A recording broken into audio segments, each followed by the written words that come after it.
What's up, everybody? KleverKrok back once again for Week 6 recap of the GTA Season 3.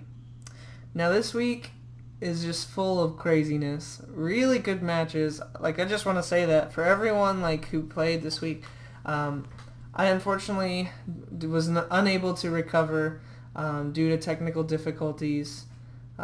We could not get the replay for the Fake Mon versus Alakazam's match. But in general, I think everybody just did so well this week, and it was just really cool because it seemed like every match had points where it was just what's going to happen? It could go either way. And so, yeah, I just wanted to say that. But anyways, this week we've got Mr. Justified18, coach of the Zubatman, back with us. What's up, people? Also, reiterating Brandon's point, awesome week. It was fantastic. Yeah, so we're just going to kind of talk about each match. Of course, aside from the 3-0 that the Fake Mon had, they won 3-0 against the Alakazam Apparitions. Like I said, we don't have that match, so we're just going to cover the rest of them. But congrats on the victory, Isaac and the Fake Mon. Y'all pulled through. So the first match we're going to look at is the Minnesota Mucks versus the non-essential NPCs.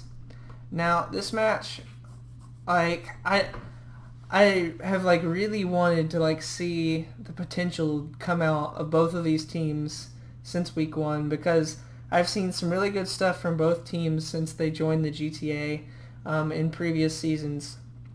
And I really wanted them to shine, and I feel like this week they both had really good moments, and I especially the Mucks in this match. I think they've done phenomenal this week, and so I just want I want to make that known. But also I just think that there's some really good stuff for anyone out there who's still having trouble with basically, I don't know, just struggling trying to figure out how to go from playing the game casually to learning competitive and being able to compete in a counter team format. I think this is some really good transition and some really good matches for people to see that transition. So anyways, like I said, this match was really good. Kind of expected most of what came on the NPC side, bringing Fortress, Lucario, Gardevoir, Metagross. I was not expecting the Florges or the Shiftry. So I'm glad that they're branching out some. Same with the Mucks. They did bring Volcarona they've brought Volcarona before, but they brought not their just standard straight up team, so they varied it a little bit. So without further ado, we're going to go ahead and start it, and I'll let David take it away.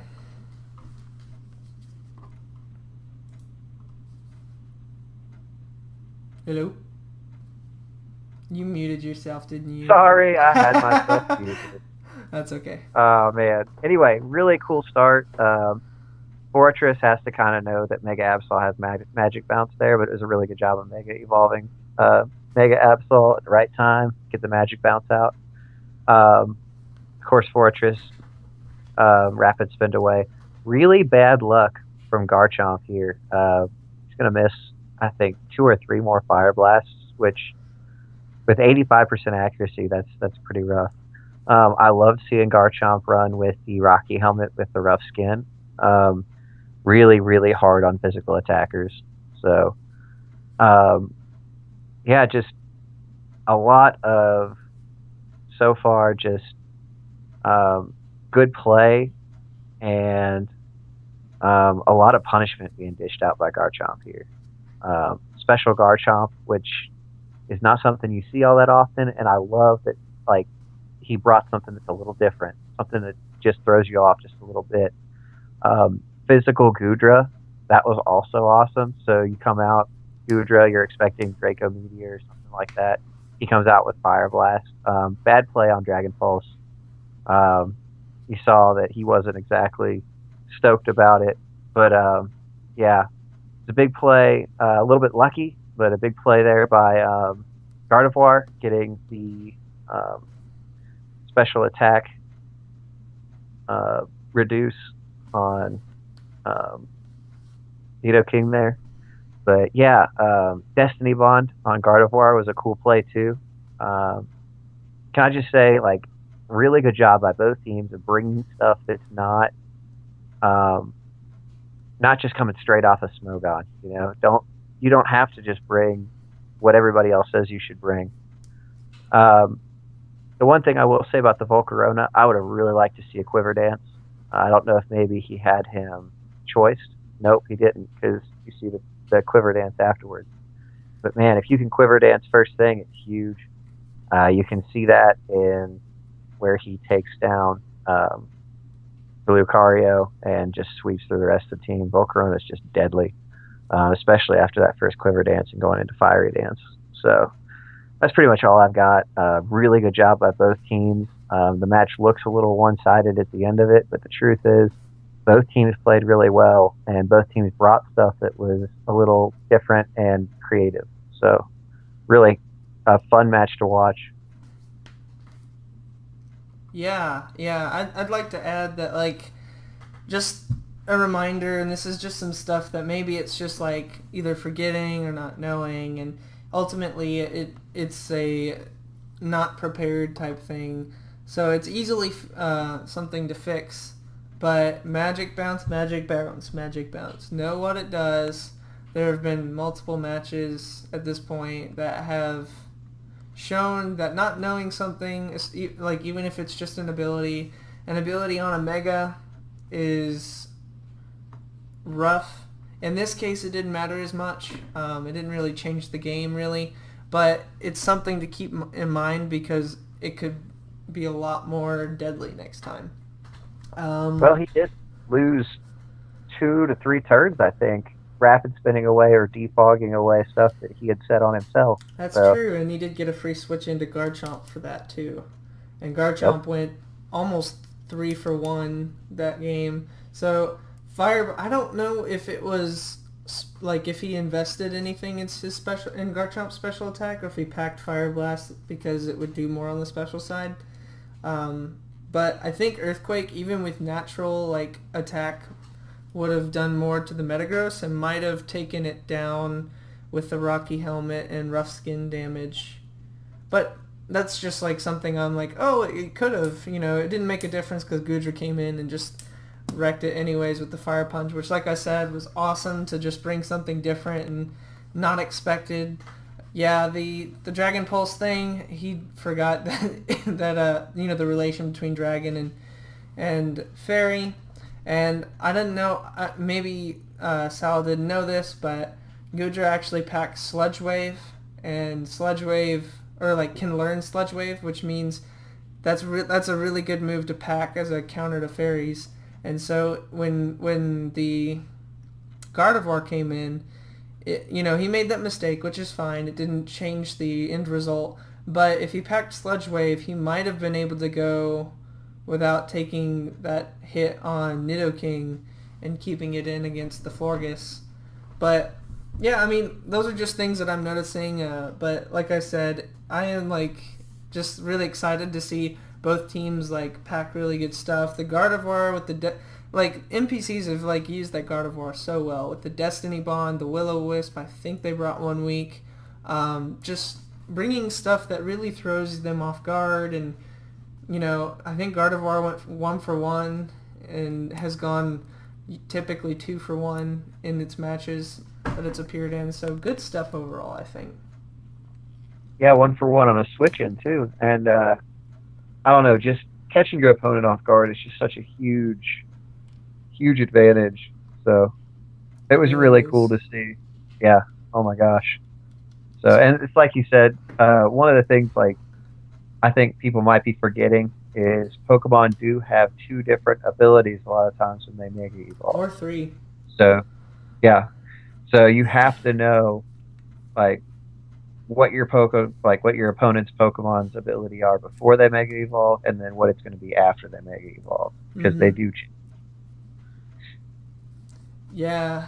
It all boils down to just knowing what to expect.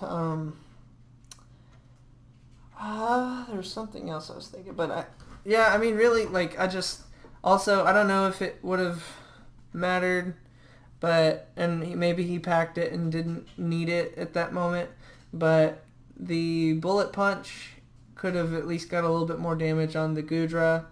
Maybe he was expecting that the Gudra, even though he switched into it, which would make obvious that he had something for the Metagross, maybe he was expecting to still outspeed it, which he wasn't. So maybe that caught him off guard. But Bullet Punch is priority in general is really important. But Bullet Punch would have been really good there. And Extreme Speed on the Lucario would have been at least some damage. Not sure if it would have mattered, but still would have been something. So, anyways, great match. Ended up in a 4-0 for the Mucks, which was a great win for them, I think. So we'll go ahead and move on to the next match, which is between the Zubatman and the Felidae. So, David, do you want to take it away? Sure, yeah. Just looking at the teams and the way things kind of start out, one of the things that I looked at was maybe he might have switched on that. I mean, it was cool to get me spec'd. But if you're looking at just the team build-up, I mean, the one thing I will say is I still think slacking is kind of tough just to bring in general. It's a free move for somebody. I'd like to see Aegis-Slash run just creatively. That thing can hit really hard with Sacred Sword if you run it right. And overall, just a little bit of creativity there. I don't know if the first turn he thought I was going to do something for the Magic Bounce, but that cost him his Espeon first thing off the knockoff. And it was just hard from then on. I really don't have much more to say about it. Don't want to sound like... I will say this. I made a mistake by paralyzing that Aegis-Slash. I don't know if he was running Gyro Ball. He has run it in the past. But it would have been deadly with the drop in speed there. So beyond that, he just let a lot of his team get paralyzed. They got para-flinched out, which is tough. And I will say also, no natural cure on Starmie made a big difference because when he brought it back, still paralyzed, and otherwise he outspeeds Manaphy there and he gets a kill. So that's really my big takeaways from it. What do you got? Yeah, I think I see really one thing was two of them are misplays. One of them is what determined the match. One of them would have probably determined the match in the end. Was the Espeon, I felt like, was his, even though he had Starmie, even though he had Mega Houndoom, which still hits hard even through that thick fat, he got lucky with that body slam, which I think is why Houndoom was able to take out the Venusaur. But not having Espeon as an answer to the Mega Venusaur was pretty rough because maybe... I mean, I could see maybe how he was thinking, well, if I switch out, he might just Pursuit Trap me and take me out. But at the same time, like, you didn't really gain an advantage against, Bisharp, because usually the way Bisharp is used is, I mean, yeah, it prevents him from Swords Dancing and all that, but, like, you switch him in, and you usually use him to Sucker Punch or Pursuit Trap. And both of those get priority for what you want them to do. So it didn't really hurt the way maybe he was thinking it would, but maybe he thought he didn't have a choice with Pursuit and all. The other thing was, yeah, Slacking's tough. It hits hard, but I don't know if it was even choice banded. But it might as well be a one-trick pony with a choice scarf or a choice band, because you only get to use it pretty much one turn before you switch it out, unless you're fighting a really passive Pokemon, which you didn't have. So the last thing is, like, he didn't really have an answer for Manaphy. Like, he might have had Thunderbolt on Starmie, but it didn't have Natural Cure, which was a big problem. But yeah, I mean, even with a Thunderbolt, it doesn't one-shot it even with Specs. So he needed an answer to it. and I'm not even sure if he drafted one that necessarily is a good answer for Manaphy, but it ultimately, like, not having an answer for that is what caused the sweep in the end and the 5-0 and all that. But, I think some of it was unfortunate, but, like, on the same side, I think it was just ultimately, like, not having the right answers in the beginning. So, you made a good choice to stick in with Bisharp and go him first, either expecting, I guess, the Espeon or the Smeargle. Because I don't think Dark Void, I could be wrong, but I don't think it affects Dark types. But I could be way off on that. But yeah, I think it was just a couple small things, and that's all it really took, because you had a really strong team built for this match. And so it was just kind of tough to see having any wiggle room after losing your important Pokemon. So that's all I've really got to say. So I guess we'll move on to the next match, which is I'm looking it up. Oh, go ahead. Real quick, I'm looking it up on Smogon, and it does not look like... It looks like Dark Void does work on Dark types. Okay. So. Well, I'm not sure where I got that from then. Either way, he also, he knew that the burn was on the Togekiss, and I guess it was just a really good play and a safe one, maybe, on your part to switch into Togekiss, because I think he knew that bringing Spore wouldn't work because you had Venusaur, and so if he was going to bring something that was going to put you to sleep, it was Dark Void, and he could have gone for a Tail Glow or anything like that, and Baton passed out, and it would have been kind of bad for you, but he, I think it was just a really good play on your part, so. Anyways. Yeah, it's a scary Pokemon, Smeargle is. You gotta predict. I will say this, he hasn't brought Spore yet. He has brought Dark Void. And Spore, in general, I get with the Mega Venusaur, you don't want to pack Spore because I'll just switch in there. But in general, if your opponent isn't bringing a good Grass-type, Spore is the best move to put anyone to sleep, period. So I will say that, 100% accuracy. And no other move that puts people to sleep can support that. So Yeah, it's an incredible move. But I guess we'll go ahead and go on to the next match, which was between the Charmillionaires and the Kentucky Krookodiles. So being the coach of the Krookodiles, this was going to be my most anticipated match, I guess, because the way me and Dan have kind of interacted in the past is we would both win once and he would win the tournament match. Is how it's boiled down to pretty much the past 2 seasons. And this was our first face-off, and we both have really strong lineups this time. And so we both, last week was the free agency week, and so everybody was able to trade in one Pokemon for something that wasn't drafted, and I switched out my Sceptile for Bronzong to have a better answer for fairies and rock types. And then he switched out, I forget what, but he got Ditto, and I'm like, well, crap. He did that just for my Mega Sableye. And so I was like, I have to rework my whole team because I can't bring Mega Sableye and even try to set up because I can't give him Mega Sableye. It's just, I can't. So I was like, well, I can't bring him now. Even if he thinks I'm going to bring him, I cannot. And so I had to rework my team. I pretty much changed all of my items. I changed Zapdos' set, and I brought Bronzong instead of Mega Sableye. And I was like, I don't even know how this is gonna work out.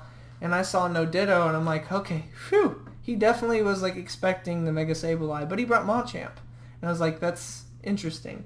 So I could tell very quickly that he was super prepared for the Mega Sableye, so I made a really good choice in not bringing the Sableye this week. So I'll go ahead and start it, and David, you can take it away. Sure.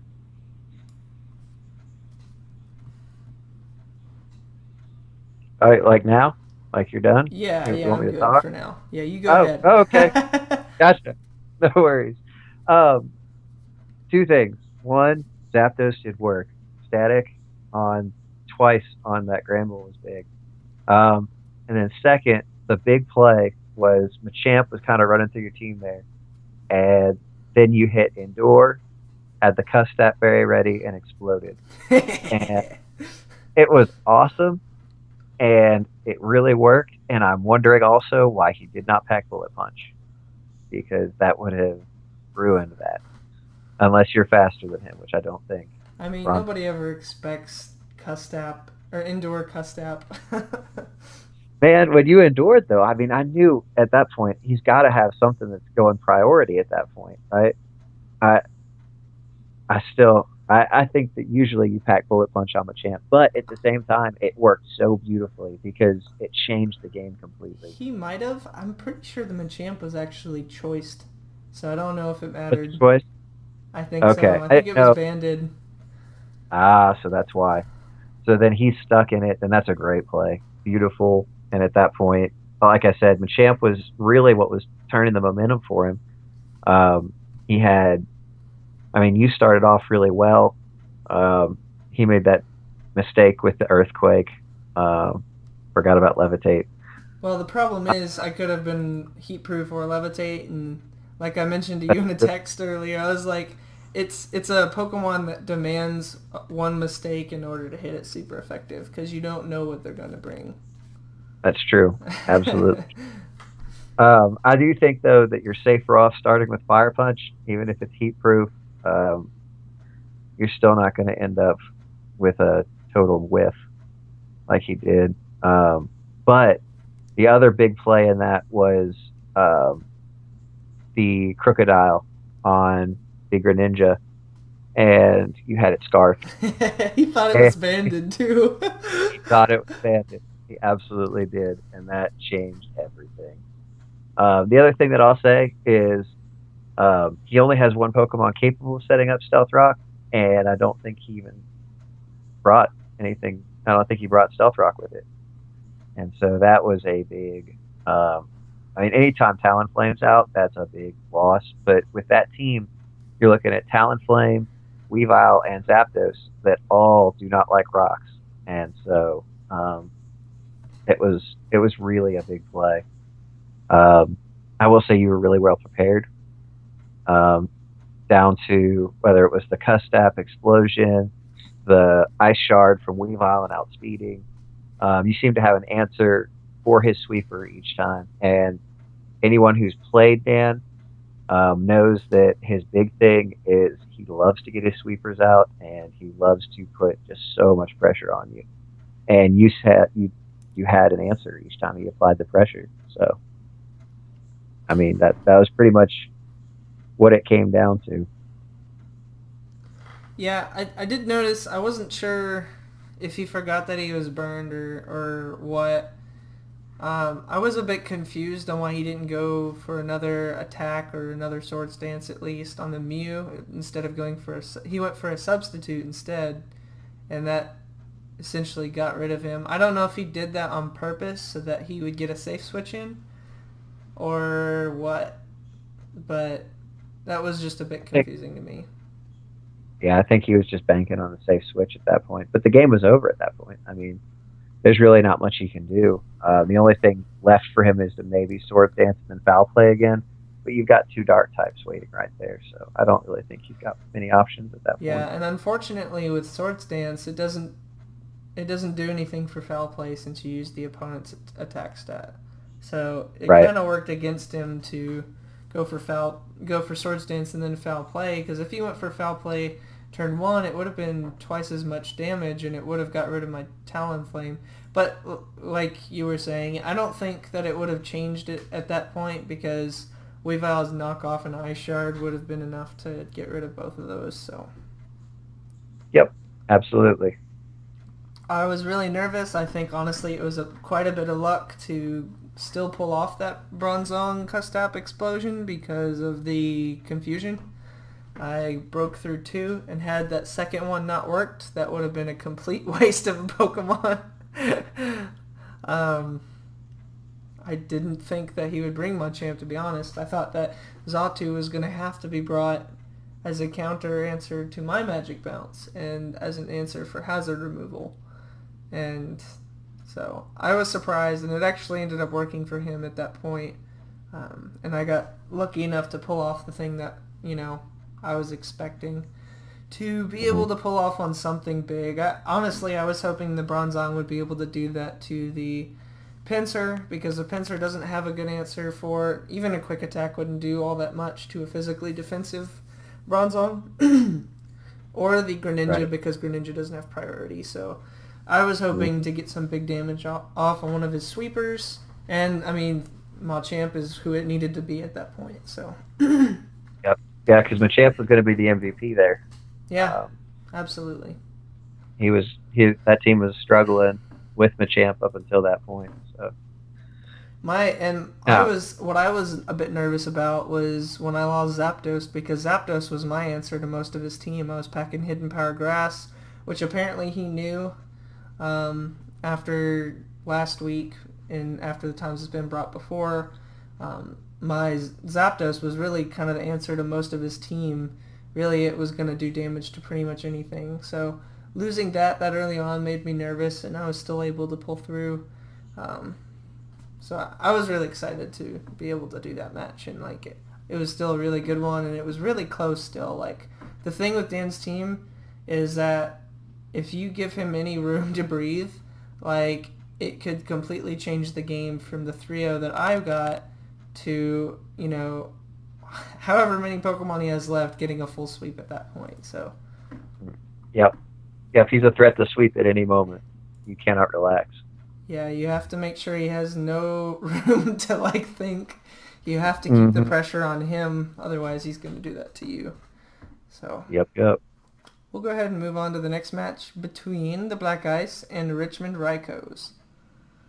And I'll let you start off with this one, David. Perfect. All right, so we've got the cool thing with these two teams. You've got the Mega Kangaskhan, which I love. You've got Durant, Fortress, Whimsicott as a prankster, Sigilyph, which I've learned the hard way, can destroy you. And then if you look at the other side, you've got a really nasty wall core with Umbreon and Slowbro, and then you've got a prankster and Thundurus, as well as I don't know how he was running Cofagrigus, but that Pokemon can be run a lot of different ways. And then two Scary Sweepers in Raikou and Blaziken. So if you look at Jasperius or Chase, his team, it's really, really scary. And then Black Ice, they tend to run a lot of Pokemon that if they set up can really mess you up. So both are really good. If you look at the first play, it was really tough. You got the two pranksters, and so you get the taunted Whimsicott, and then it's got no move, and it goes straight to struggle. Once again, we've got paralyzing. Paralyzing Ferrothorn was a big play that never came to fruition, but paralyzing something that has Gyro Ball can really bite you in the butt. I've yet to see it happen this season, but it's going to eventually, I think, and people are going to learn the hard way that when you make something steel and slow, even slower, and it's packing Gyro Ball, then it hits like a tank. So yeah, is the match playing while I'm talking, or yes, do you want me to just kind of... Okay, cool. So anyway, we've got one of the weird plays that I thought was he set up a 4-time special attack Thundurus, which was awesome, and then switched out, Volt switched, and I was like, why? You've got a really cool setup there. Raikou took care of it, which was not a problem, but I was wondering about that. I thought it, not knowing the Stun Spore was tough, trying to paralyze an electric Pokemon. I wondered about the play Y Stone Edge from Doug Trio. Earthquake would have been beautiful there, and he should have been Arena Trapped, so there was no chance of him switching. Yeah, I think I forgot about that. I was wondering that myself. Yeah. And then um, once again, no fake out from Kangaskhan, Mega Kangaskhan. Yeah. The double fake out is a beautiful play. It really is, and it hits so hard. Um, Colonel Sanders is what he's called it. Is really, really a tough Pokemon with a speed boost. Obviously, we knew when we put Ubers in here that was a problem. Like, not a problem, but that was what we were signing up for. And having priority to take care of that is just really important. And so without that double fake out, and I mean, at that point, I think with the 4 fake outs or whatever, he's got a chance to still take it out because it's life orbed. But um, without them, he's in a lot of trouble there. So I really don't know. Um, I don't know how much it would have changed the game, but it would have at least gotten him through one more Pokemon. So, like I said, that double fake out from Mega Kangaskhan is part of the reason that it's an Uber. Um, that with a double power up punch and double drain punch. I mean, there's all sorts of cool ways to run it, but that double fake out is almost always part of that. What do you got, Brandon? I think it was turn 2, like, he was already taunted. I think maybe Whimsicott should have switched out. It gave him another turn of Nasty Plot for free, pretty much, which was kind of weird. Yeah, I don't really know why he switched out unless he... Yeah, I don't really know why. Maybe it could have even been a misclick, but, I mean, it didn't change it all that much. But, I mean, even Thunderbolts at that point would have been plenty of damage. I'm assuming he would have been packing, unless he was packing, let's see, he was packing Taunt, Nasty Plot. I think he also had Thunder Wave, right? And then Yeah, Volt so I guess Switch. So I guess that's all he brought. I think that was just a bit interesting that, like, he would build that's a it up strange to thing that to say. point and then switch out using Volt Switch. Even if it Yep, is, like, a kill, like, it's at the cost of multiple turns. Um, like 4. which, you know, had the Doug trio been in there, he would have been able to set up or just completely destroy the Thunderous. So that was a bit risky. I think that's something he needs to think about next time, because had he led with the Doug trio, which is what I would have done, um, that, you know, he would have had a chance to, even though he could have gone for taunt, he could have waited until the taunt was up. He could have gone for Stone Edge. He would have had no answers for it, and it would have been a free kill, pretty much. There was like literally nothing he could do until the Thunderous would die. Yeah, Well, fake out. What? don't forget flying type with Arena Trap. Oh wait, I forgot about that. So yeah, Arena Trap actually doesn't work on flying types and levitators, right? Correct. I didn't think about that because I was thinking about it as the same as Shadow Tag, but it's not. Right. Okay. Nope. Well, never Free switch mind out. then. It still would have been pressure. It still would have been something he needed. It's still Yeah, a free turn. yeah, it was still a free turn. So forget what I said about that before about getting trapped and all that. But yeah, I still don't know why he hasn't brought or just used fake out on the Kangaskhan, because it's free damage and it does a lot because it's stab and the parental bond just makes it so crazy, especially against sweepers. Yeah, I'm not sure why he didn't bring it, because he could have, Yeah, even if it was at the cost of like switching out and switching back in to get that fake out damage again, it would have taken care of his biggest problem, which was the exactly. Blaziken and what ended up sweeping him. I mean, he could have Yep. had a bit better chance had he brought the right moves. So I think that's what it was. I think ultimately it was team building was not what it needed to be. So Yep. And when you've got Blaziken using Flare Blitz and Life Orbed, it's not like you had to do a ton of damage. Plus, it's not like the thing is set to be bulky. It's set to be a sweeper.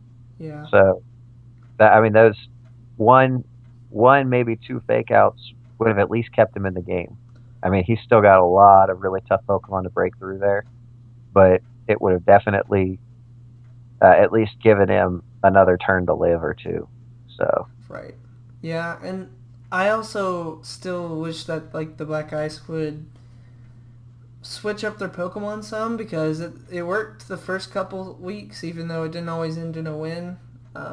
But you can't bring the same thing each week, especially in this case. So I would encourage them to think about what other Pokemon they have and how they might be stronger for certain matches, and not just bring the same Pokemon each week, because Blaziken literally rips through his entire team with super effective attacks on 4 out of his 6 Pokemon. So, and then of course neutral hits on the other 2. So that's, I and mean, the other two aren't exactly bulky. yeah, and so it makes perfect sense that this Blaziken ripped through his team the way it did. He didn't have an answer for it. And, I mean, Exactly. unless I'm not thinking right, I'm pretty sure he has things that would handle it better than the lineup that he brought. I'm going to look real quick. I mean, he's got to have a water type, right? Let's see. He has Walrein, which is neutral, but it also has Thick Fat. And then Yep. Ludicolo. But, I mean, had he brought Walrein, it would have been something. Yeah, I don't know. I think that there were things that he could have done or brought. Like, he could have brought a Rain team. That would have been good. Because he has Ludicolo, Swift Slam, and Walrein. Could have brought Rain Dance or something. Yep. And Leopard gets access to Prankster, does it not? Yeah, so in Prankster Rain Dance, I'm pretty sure it does get Rain Dance. So, yeah. Or even a Prankster Thunder Wave would have Yeah. made your life a whole lot easier. Because then, the speed boosts wouldn't have mattered. You could have just came Yeah, in really with your Doug Trio and wrecked it. So. Yep. Well, I guess we'll go ahead and go on to the next match, which is our last match that we'll be talking about. And that's the match between the Wiltshire Wobbuffets and the Maple Grove Gengars. Now, this match was crazy and awesome, and the first of its kind in the GTA. So the match ended in the Wobbuffets winning a 0-0 win, which you will see at the end of this. The first turn, I could see that the reason he went for flamethrower, the Gengars went for flamethrowers because he was expecting a switch out because Milotic doesn't want to take Thunderbolts from an Electros. However, that didn't work out for him, which is fine. So he stays in and tries to pressure some. But with that light screen up, it really just isn't very nice. But then he switches into his Gliscor, and he has to, I know he didn't, and that's why he stayed in. And I don't know why he would have gone for Taunt, because Nidoqueen, other than the rocks that he had already set up, it's an offensive threat, just like Nidoking, for the purpose of sheer force. And it gets so much coverage, including Icy Wind and Ice Beam. And so he should not have stayed in any universe against that thing, and should have switched out to Feraligatr or Drapion, or his Assault Vested, Electros, even. Anything would have been better than losing the Gliscor like that. At this point, he's got the Feraligatr out. He does get the burn. I understand he probably thinks he doesn't have an answer for it, but I mean, that Electros is the thing he needed to switch in there, because getting that burn on the Feraligatr was also a huge problem for him. Because even though it was still did work later on, it really... it's just two things that really hindered his team that could have got him the win. As close as it was, it definitely could have turned it the other way. Now, I am really proud of how the Gengars used the Golurk in this match. And he's been using Golurk really well in general. So, it was really cool to see him actually put pressure on the Conkeldurr to take out the Armaldo before it could get rid of its rocks. So that was cool too. And so it was just good in general to see that. I was worried, as you can see now, the Will-O-Wisp did hit the Golurk. I think he probably should have switched into the Torterra, because Gourgeist can't really do anything to Torterra except for neutral hits, but the burn doesn't really bother him all that much. Getting his two strongest threats removed because of burn was really unfortunate. So that was just a bit sad to watch and stuff. But then he brings in Drapion, which is a bit risky. I know he's I outspeed, but if for some reason that thing was packing a Colbur Berry or whatever, the knockoff would have been enough. Now he should not have gone for taunt at that point.